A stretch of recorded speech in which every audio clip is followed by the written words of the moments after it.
இன்னைக்கு டே 22. எங்கள் வீட்டில் எப்போவுமே எந்திரிச்ச உடனே அம்மா எல்லாருக்குமே காஃபி போட்டு கொடுக்குறது வழக்கங்க. ஆனால் எனக்கு வந்து இந்த காஃபி டீ குடிக்கிறத விட்டு 2 வருஷம் ஆச்சு. ஆனால் எங்கள் வீட்டுக்கு போனால் குடிச்சதான் ஆகணும்.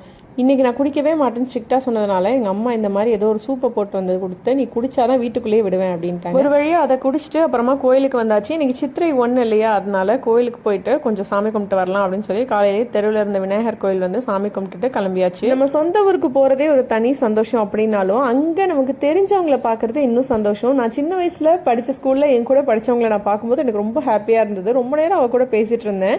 அதுக்கப்புறமா நாங்கள் கோயம்புத்தூர் கிளம்பிட்டோம். ஏன்னா நாளையிலேருந்து ஆஃபீஸ் போகணும் இல்லையா, அதனால் வர வழியில் எனக்கு செம தலைவலி. சரி காஃபி குடிக்கலான்னு போனேன். வேணா நம்ம சுகர் கட் பண்ணி ரொம்ப நாள் ஆச்சு அப்படின்னு சொல்லிட்டு சரி ஆரஞ்சு ஜூஸ் குடிக்கலாம் அப்படின்னு சொல்லிட்டு குடிக்க ஆரம்பித்தேன். நான் கூட கொஞ்சம் நல்லா போடுவேன் போல இருக்கு. ரொம்ப கொடூரமாக இருந்துச்சு. அதுக்கப்புறம் இன்னொரு விஷயங்க, அதாவது நான் எப்போவுமே வெளியே ட்ராவல் பண்ணும்போது இந்த ஒரு ஐட்டம் வந்து கையில் வச்சுருப்பேன். இது எனக்கு டாக்டர் ப்ரிஃபர் பண்ணுது.